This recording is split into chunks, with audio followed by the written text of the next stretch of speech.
So that's really, really interesting regarding messages there, Louise. We're talking a little bit about, you know, people who go, I've had psychic experiences, I've had this, I've had that. Now you get them, you do a lot of festivals, I know, you just said. What do you do when you speak to someone? Because they come in, they're interested, they're dabbling in it, they're playing tarot cards, where they're having, yeah, they have these out of body experiences, or yeah, they see numbers. How, Mm. so what do you say to them? Because I mean, this is just the baby steps compared to what we do. Well, it's more about understanding where they want to go to next or what Yes. they want to achieve next with it. And I did a reading for a guy that wanted to have a mystical experience and hadn't yet. He wanted to. And in the reading, I kind of shared with him what his blocks were and what was the next step for him. Do you think that want? Do you think the word "want" put it out too? Are you careful about saying when you haven't gone through your spiritual awakening, some of the words you use, like, oh yeah, I want this, I want that, I will, I won't, I am, all those things. I find that Mm, they're, I mean, I can use, I think we can use want now because I think the universe knows we've done the work, and they know when we say want, we're coming from a place from the heart, whereas other people, they might think yeah. they probably are, have a good intention, don't get me wrong, but they haven't done that inner work to connect with the universe correctly. Does that make sense? Yeah, I mean, most of the people I speak to are doing like Dr. Joe's meditations or something like that. So Oh, they okay, are right. actually Yep. doing work. Yep. I do meet some people that are just, I guess, more superficial. I mean, if you read Paramahansa Yogananda's book, he talks about where psychics are, and there's layers above that. You can get stuck in that level, and that's something I don't want to do is get stuck in that level. Not in a negative way. I'm not saying that's wrong. It just depends where you want to get to. And if I want to keep going up and get more towards samadhi, then eventually you pass that kind of layer, Yeah, if you that get makes sense. you start moving up. Yeah, exactly. I'll get where you're going. You move up. So it's kind of the intention. I never intended to do readings for people. I never intended to do any of this. And it's I could have been doing readings for a lot longer than I have. I just didn't. I kept it to myself. But then I thought, I'm keeping all this wisdom to myself when I could be sharing it with other people. Do you have to And do that's that? why I started And doing you start readings. doing readings, but did you find that you have to do the inner work within yourself to say, I can do these readings like I do? I do American Indian spirit guide readings, not readings, but I read for the collective. And Mm, like I read for the collective, and that's what I'm supposed to do. I'm not supposed to do. It's not an individual thing. It's giving someone a yeah. message. It's a clear message. Like we had the hawk the other day, and I go on TikTok and I just write them and put them up. But with that one, I don't know. Just you just get the sign that you're supposed to do it more often. And I just, not that I don't. I guess there's so much happening. You know what I mean? So there's so much happening with regards to what we're doing in this world. What do you feel about that? Yeah. Like you said, it's something you have to be guided to. So I'm still learning and being guided on how I'm going to use my psychic abilities moving forward. Readings is part of it, but it's not the full story. But then the full story has not completely unfolded for me Yeah. yet. I just know to keep going on the journey. And one thing I heard from, I can't remember who I heard it from now, but it was really interesting. It was like when you're doing this work, you're no longer driving the bus, you're sitting at the back of the bus. That makes total sense. Whoa, Yeah. wow. It so does, doesn't it? Like we just say, okay, here's your thing for today. It's like well, if you're connected, the teachers, if you want to go simply, we're connected to the universe, we're grounded, right? So we're connected to the universe, they give us the message and we just go through it. It's quite a simple process in basic terms. Here's your next thing that you got to do. We're told what to do in some ways, and then we go, all right, we've still got our because people go, what about your own personal life and personal journey? Yeah, you can do that. You learn your lessons, your dreams, what your purpose is. That's fine. But connecting to spirit's totally different. It's actually connecting and getting messages and delivering them. It's totally a different thing, separate thing to your own journey in some ways, to your own full purpose. It's part of it. Yeah, it's part of it. So it's doing, yeah, it's people will feel called to, if you feel called to it, it will feel um a bit like a dream. Like when I signed up for the second year of psychic training, there were a lot of people in the first class going, I'm so excited to be here. And I hit this wall of resistance in my first class. It was really hard for me to actually attend. And I was like, I don't feel excited to be here because egoically, I haven't signed up.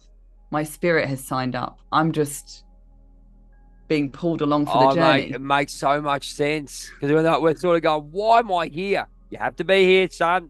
Thought up. Here you go. It's for your better good. Trust me, here it is. Is that pretty much where you're at? Yeah. Oh, look, yeah, I get it. Yeah, I'm just sitting there going, light bulb, light bulb, light bulb. Go. There's another person out there that feels it.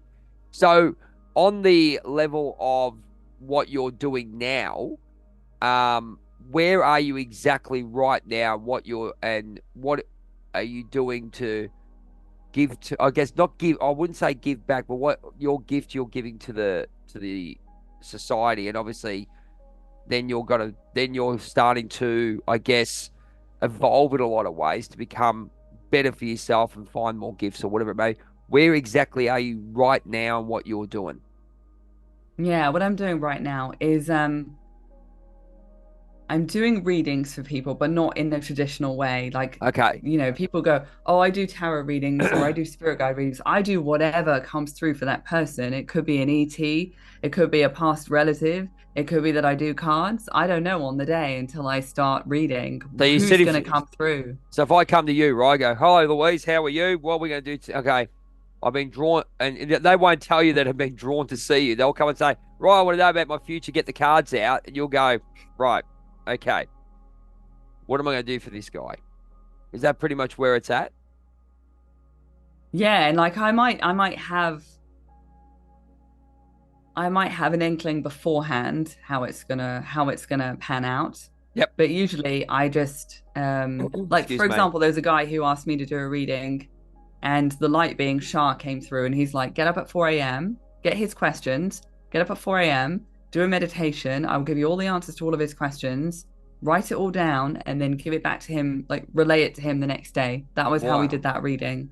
And You so most of them really, it's like this live, but I get told, same when I do like healings with my hands. I like learned this really recently in oh, so here this is really interesting, right? Like we read for each other in psychic training, right? Because we practice readings. And last year this lady read for me and she said, you have past lives in ancient Egypt. I was like, I know, I've been obsessed with Egypt since I was a child, and it became very clear I had at least two lives back then. And yep. one of them I was a healer, like I worked as a healer in ancient Egypt. And she said, I can see that your hands are gold, like you learned to heal with your hands. I can't remember where I was going with this now. Yes, so then we covered this in psychic class a few weeks ago, healing with the hands, and it was really interesting because everyone else would be moving around, and I was completely guided. I was told exactly where my hands needed to go by the spirit of the person that I was healing.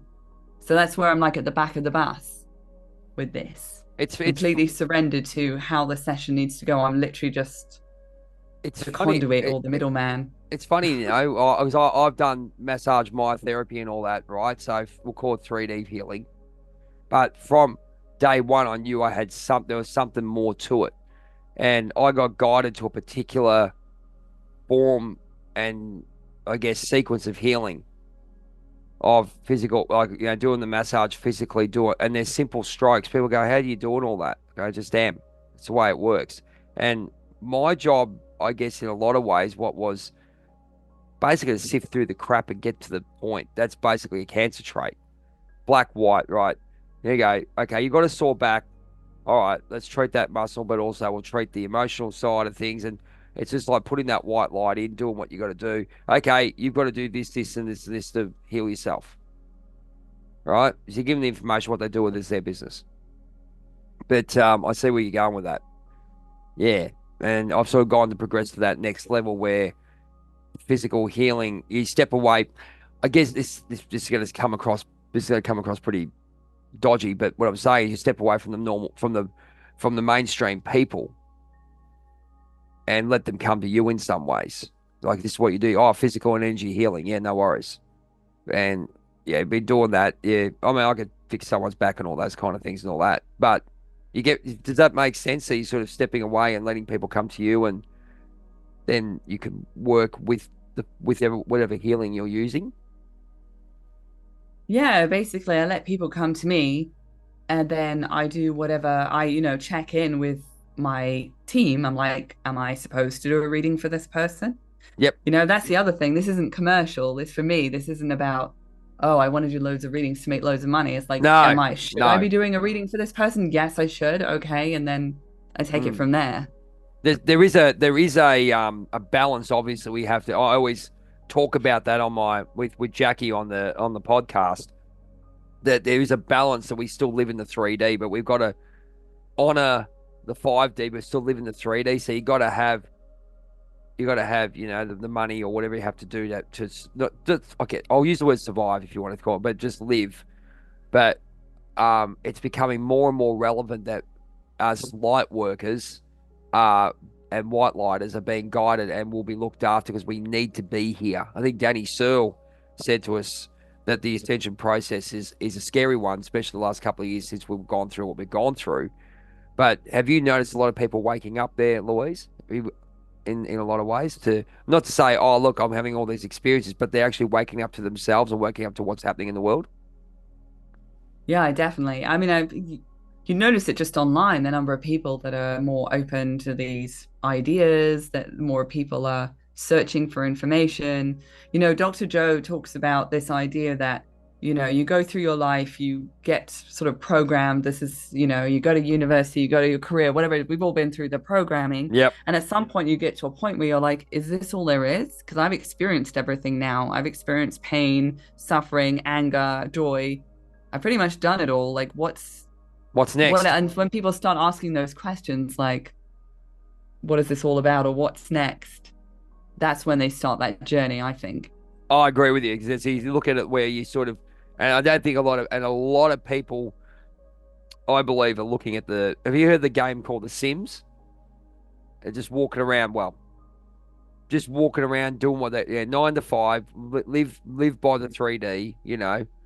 I have my views on a lot of things. The way the 3D has affected us. Yeah, even relationships and the way they do it. It's you can see fueled by ego, but I know what's happening too. We know is a yeah, which we'll go into in another part. But we're getting there's that control in some ways, and their egos are being filled where our hearts are not. People think it's the heart, but it's not. Whatever you believe in is what Yeah. you should believe in. It doesn't matter if you're Christian or, Hindu, whatever it may be. It's the heart, the root of it is going into the heart and say, this is what I attach to. You attach to the Egyptians, I attach to the Native Americans, some of the stuff we do, spirit guides, like we attach that. We will love it, but people have been sort of put away from it and go, okay, you've got to do this, and this. You'll be given all these lovely things like Zoom meetings and all this is great, but you can see there's an element of control over it where it should be, where it shouldn't be. And this is what we're sort of stepping away with the 5D and understanding that we're in control of our own selves. We just got to make sure we, simulate with the life that we live in now. Yeah. And the other thing I would add to that is like when I had my first spiritual awakening, I was like floating up, I was experiencing Oh, this other really? dimension, like in kind of my day to day, I was Yeah, more like, that's what I mean. Yeah, that's what I'm saying. Yeah. yeah. And then my second spiritual awakening, which happened in a meditation on a flight. I was on a plane and I had like this really profound experience doing a meditation on the plane last year, brought me back down. And it was very much the message was you're here to be in physical reality, not to float off. Like you need to be physically focused on here. Like they say you have a spiritual awakening, but you still need to chop wood and make dinner kind of thing. It was No, very much that's exactly. It's sort of like I think a lot of it. I don't know if you've seen that thing on Netflix about the twin flame, the movie about the twin flames, and just type in twin flame on Netflix and you'll see this absolute lunatic. And we just say he thinks he's godlike, and some of the stuff is it's like cult stuff. It's ridiculous. And they mm, say that I think he had the throat. Well, not even the heart. Wouldn't be the heart chakra. Would be probably the throat, third eye, and crown chakra. Absolutely blurry, but he's got no grounding. Absolutely mm, solar plexus, sacral, base. No grounding whatsoever. This guy was out of control. Like people are telling me over, and Jackie and I talked about, I go, have you seen this lunatic? It's like watching one of those, I'll use the word, you see those cults. It's a cult. He's Yeah. forcing twin flames to be together, but you don't understand. Twin flames you got to give them the other side. They don't usually get together. It's that mirror. It's the mirror of yourself. And then that's when you can go into a dark night of the soul. And you're going, oh, you got to sort of, live that, he's telling them, oh, don't worry, you have to have this experience because they give you a go. Okay, go and walk if you don't know how to swim, go in the ocean, go and swim. You'll be right. No worries. That's pretty much what he was doing. And he's sitting there, oh, yeah, I have this wonderful life. You can too. It's like a Demtel commercial. But it was just so, you and me and everyone else would sit there and go, this guy's an absolute flaming lunatic. Yeah. I mean, it's absolutely amazing. So, what I want to move on to is some of your what do you do with regards to some of the videos or YouTube channels or people? I know you got Dr. Joe Dispenza, Dr. Joe Dispenza.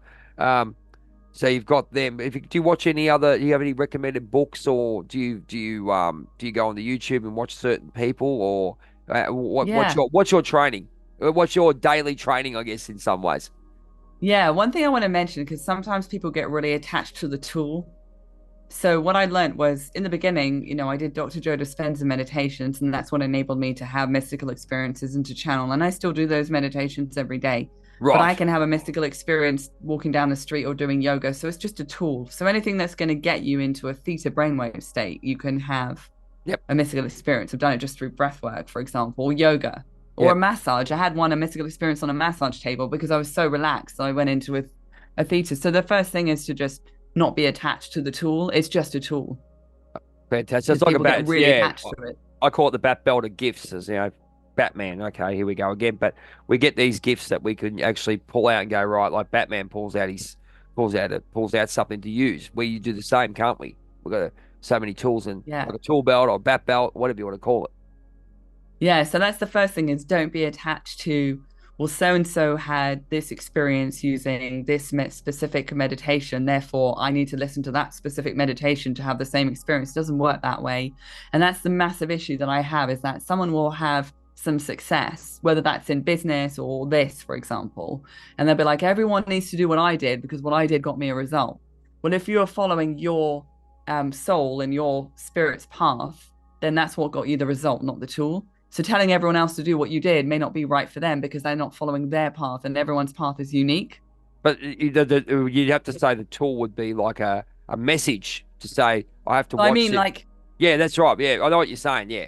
yeah, like maybe you want to do Paramahansa Yogananda's form of yoga, Yep. or you want to do Dr. Joe's meditations, or you want to do breath work or something else. You've got to pay attention to which one really resonates with you. So I can share the tools and the things that I listen to because that's what resonates with me. But you'd still need to go Great. out and find out for yourself if that would Awesome. be the right fit for you. And Awesome. also, like, something that resonates for me now, like when I first started listening to Bashar, it didn't resonate with me. And I was a bit like, oh, no, this is too much. But now I really like Bashar and it resonates with me. Did But also, yeah, keep going. Sorry.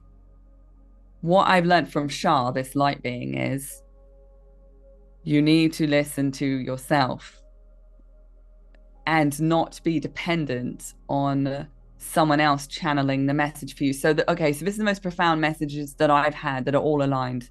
But when I connect with Jesus, whose name is Yeshua, and I connect with him, his message is very much like I'll say to him, I want to heal this person. And he says, don't want to heal anyone, want to empower them to heal themselves. That's what that message has been told to me in various different forms. It's interesting that when the person comes up, it's like us. The message comes up. We can watch things a million times, but the message will come up when we're ready to understand it from the Yeah, particular so it's more particular about person. Yeah. it's more about empowering people to do the thing for themselves. So it's not about going at some point we have to stop listening to external stimulus and go within to get the answers. And teachers in my psychic school also say the same thing. They're like, have your own answers, have your own answers. Well, everyone's doing that these days. I mean, we're all got, and this is the thing. Like, you get to a point where 3D, oh, you got to have, qualifications and all this shit, right? Excuse the language, but that's what I shouldn't really say it because there's a lot of great people out there doing great things. But in the case of what we're doing, and it's not a case of being a surgeon and all those kind of things, but we have to actually listen to ourselves. I'll tell you the most spiritual movie I ever saw was Doctor Strange. If Mm, I don't know if you've seen it, yeah, I the have. first, you get it. Yeah, you see, Yeah, yeah, you get it. You know exactly what I'm talking about.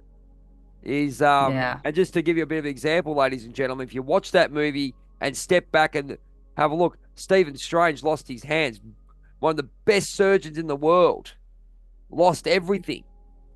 Then went to a Shaolin monk and became Doctor Strange. What was his calling? He was a healer, but not on the physical level, on the 3D. He's going to be the greatest spiritual healer upstairs of all time as Doctor Strange, one of the most powerful characters in the Marvel universe.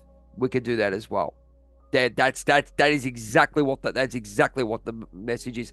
And the thing is, in a lot of ways we don't see, Louise, and you'd know this, the journey of where you're sitting right now, where I am, mate, there's the yellow brick road back to Oz for us. We have to go through and explain how we did it or what happened on our journey. Mm. Yeah, it's true. I do love that Doctor Strange movie because my role ultimately is not to do a reading for you. It's to empower you to have your own answers. And so a lot of what comes through when I do readings is to help set people up to go on that journey, whatever their journey is for them. And it may not be to have a spiritual awakening, but to become more self-sufficient because we all need to do that. I think there's a lot of this kind of We're the too way alive. society is set up is that we have to be dependent on everyone else has the answer for us, or we need to go to a specialist, or we need this or that, rather than tapping into our own intuition. Absolutely. So if you were to look, and there's the element of we have our own skills. So if someone is skilled as a surgeon, we go and say we need your assistance instead of having it way this is dependent. You know what I mean? There's a different word. We do need it. We might need a surgeon. Yeah, cool. But the way we go about things these days, it's like a force. We're not forced to do it. We understand we've got to do it, and this person gives the gift to us. So that should be the white light way. But we're not trained that way. You know it, and I know it. Well, you working in the corporate field, you know it more than anything. Me working in the education field, man, I tell you, Mm, if you, oh yeah, yeah, and and it's fueled by ego. It's just like, yeah, the kids are just, for me, I look at it and go, the kids are just brain dead, really, in a lot of ways. Like, they're just sort of, meaning brain dead, meaning they're just sort of forced in, okay, you got to do this, you got to do that. This is what you got to do. But they're not teaching life skills. They think they are. yeah. Mindfulness, I mean, that's a catchword, absolute It catchword. is. You know Yeah, it, you're absolutely right. Yeah, absolutely. Oh, we're going to do mindfulness club. I'm sitting there going, God, if you only knew what I did. yeah. If you only knew what I did. But this is the thing, when I do phys ed, this is where I exchange energy and stuff, and this will resonate with you. They come in and they want to have fun. So my job is to motivate people, and my energy have fun for people to raise their vibration, like I do the village people last night. People going nuts. Right, we had the band was going nuts, and that's what it's all about: the feeling of love and feeling of freedom, the feeling of this beautiful frequency and vibration. That's what we give out, whatever we do. And that's the same thing as when you do sport. But the thing is, you're fighting the 3D. They're not even teaching times tables properly. You know what I mean? It's just like they're worried about everything else, but you get it. Yeah, it's true. It's You so get it. true. You get it. You get it. So look, yeah, I still do read a lot of books and I still like listen to people, but I know eventually the essential model is that eventually you don't need to read any books because Yeah, all the knowledge is within and you can access it. that's right. Yeah. But one book that I am reading that is really good, again, it's a tough one. It's a real tough one. It's RJ Spina, RJ Change. RJ Spooner, is it? Yeah, RJ Spin. I'm just looking at it now. It's called Change Your Mind. I might try and put that up in the video too. Let's Yeah, see. so that book, you can watch some of his YouTube videos where he summarizes it, but basically he has you do exercises that reveal all of your subconscious programming. Okay, RJ Spina. What I might do is I might see if I can get a visual and put it up in the on the final video for you, so we can Yeah. might do a couple of those thing. And yeah, so what kind of challenges do they have with that book there, Louise, when you're reading that? So they have you do this line of inquiry where you question every thought and every action that you have for a period of 21 days to get to the root Right. sponsoring subconscious thought and Okay. basically make the subconscious sponsoring thoughts visible to the conscious mind so that you can clear them. Okay. So he's just sort of getting a deep understanding of well, my understanding of that is like it's like going within the shadow and just saying, right, understand the Yeah. emotion, understand the pattern that the emotion from the shadow brought um when you programmed yourself between 0 and 7, then it repeats pattern in adulthood. And you sort of go, right, that's the trauma, that's the emotion, how can we fix it? Can we go back and then we do the process of going of healing that, understanding, forgiving, and going, right, now we're going to move on and change the thought, have a conscious choice, change the mind, sort of thing like that. Yeah, so it's really just like releasing you from subconscious programming because when you release all of that, the only thing that will be left will be you, the pure you. You've just deconstructed some of your personality and removed what is like literally programming. So interestingly, about a week ago, maybe just over a week, I in a meditation I met a watcher, and a watcher is a being that can see everything, every dimension, every reality, every time, space, everything that's ever existed and ever will exist. You can see it all at once. Yep. And I asked him how he became a watcher because at one point he had a physical life. He was Sumerian, which is kind of like almost caveman time. I had to read about it afterwards because I Oh, didn't know right. anything about Sumerian, like really ancient. Right. And I said, "How did you become a watcher?" And he goes, "You have to just seek out that dark night of the soul, not wait for it to come to you, but constantly seek out to just clear what is not you and So just you basically so you walk the choose to forest of walk into fear. it." Right. Well, first thing that comes to my head is when I walked the dark night, walked into the forest, and the wolf was looking at me and going, "Come on, let's go." That was like 2012, and I didn't do it till 2020. There you go. Yeah. That's it. Like going, oh yeah, I've walked this, I've walked that. No, you haven't. But the thing is, you have to be safe. What's your opinion on people being safe when they go into here, creating that safe space? I mean, it's such an easy term to say. I've got a safe space, you can talk to me, but there's so much more to it. What do you think about that?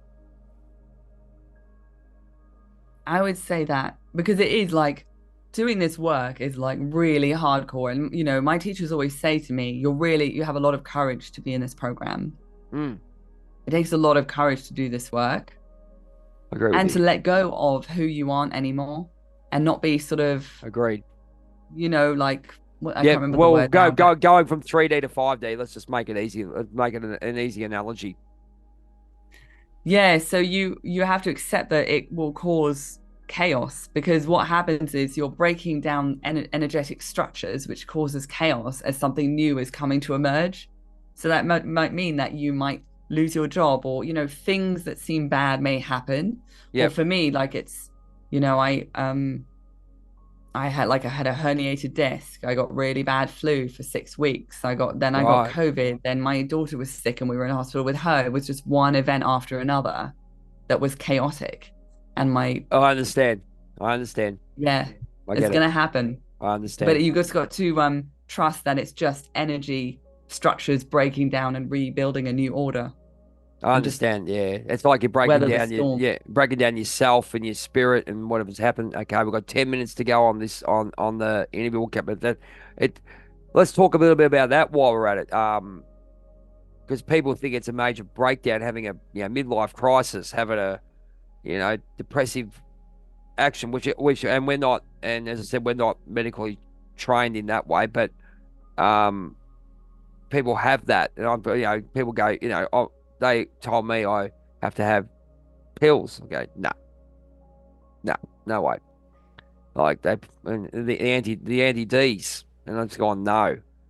And I already knew because I knew that like talking to your mind as well. But your mind is such a open book. And my mentor, Michael McNair, he said, what are you feeding your mind on the where you're at? It gives you an idea of where you're at in life, and and that's resonates with me because now you can see where your mind is and watching certain things. They go, okay, you can see it in a different light because you've done the work. But when you're down there, they affect you. And that's when it really affected me. And I had no real connection to the universe. Even though I think, oh, you're spiritual, all this stuff. No, you're not. Not really. Not yet. You're going through that. You're going through that. You're swimming in the black hole. If you go that way, I might laugh about it, but yeah, that's what you're doing. What do you say about that bit there? Or just like helping people through it. Yeah, helping people through that in those chaotic times, I guess. Yeah, like I hit pretty hard that last, when was it? Like maybe September 2022 till June 2023 last year. Wow. I Okay. went through the back issue where I Yep. like herniated my disc. And then I had the flu. Then I got COVID. Then I had my daughter was sick. Christmas Eve, we're in the hospital with her. Wow. Then February, my best friend died suddenly for no unknown causes. And then another family member died a couple of months after. And then I got divorced after that. So like that was my recent Wow. chaotic period. It was Wow. nuts. Wow. So all I What? can say, because that was a really tough period, is, and I learned this recently, and it was just such a great way to think of things. Everything in life goes up and then down and then up and then down. The markets, the economic markets go like this. Society goes like this, and then you have war, and then it's just a period of chaos, and then a new order or a higher level of consciousness emerges from that. Okay. So those breakdown has to happen before new growth can happen at a scale. And that's a simple thing in So life. You got to break if you're gonna if you they always say you got to release and your soul has to delete or you have to delete in some ways. And people think it's talking about deletion. Oh, I'll use that word. Sorry, I have to use that word on this platform. But it's really the soul and yourself. You're eliminating yourself and then bringing this new person in. Well, not the new person, but your true self. yeah, so what helped me really anchor was obviously having knowing how to ground myself and do the work constantly every day. You've got to just clear out the energy and do the work every day regardless, and rest and take it easy on yourself. Yep. And then what was I going to say? There was something else. Yeah, like something that really helped me in that dark period that literally catapulted me out of it was when I went to a Tony Robbins event, like the virtual version, and he Did you showed go? this Did, video did, did about you go? like Did you go to the one this year? Was it the one this year? the 'Cause one in 2023 that was like August time. There I was a went to that one virtual. too. Did you? Were you Yeah, there? yeah, yeah, yeah. Oh my goodness, that's amazing. That's cool. Yeah, I went to that one too. Yeah, so remember at the end he like shared that bonus video of just being happy no matter what's happening in your life, not Yes, I having remember happiness that. be dependent on what's happening. For me, Yes. that was like that's the tool I would recommend to everyone is happiness is not contingent upon anything that's going on in your life. Happiness is a state you choose to be on, independent of anything going on in your life. You What's the have key? complete control over. What's the cool key word you used? Your choice. I never knew I Yeah. had choice until 2020 with Greg Riley. I never knew Yeah. I had. I never really realized how the choice. That was a key word you said. Amazing. We all have. We go. Oh, we made choice, but look really deep what we do and understand choice. Am I Yeah. not So if you're wrong? going through a period of chaos, just choose to be happy anyway. Absolutely. Well, on this note, we're gonna wind this beautiful interview up. It's been fantastic. Louise, do you want to tell everyone you've been wonderful and we're gonna get you back in about 6 months' time. We're gonna see where you're at. I'd love to do a follow-up.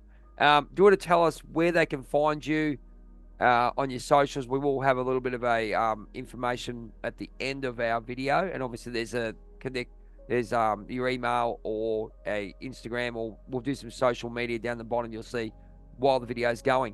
Do you want to tell us exactly where they can find you? Yeah, so you can find me at Louise.Elizabeth with a Z on Facebook and Instagram. I'm not super active on social media at the moment as I'm going through my integration period. I'm a bit more introverted and not so active on social Nothing wrong media. with But that. Nothing wrong with if that. anyone feels called to have a reading, just get in touch with me because it's then it's it's aligned and it's meant to be.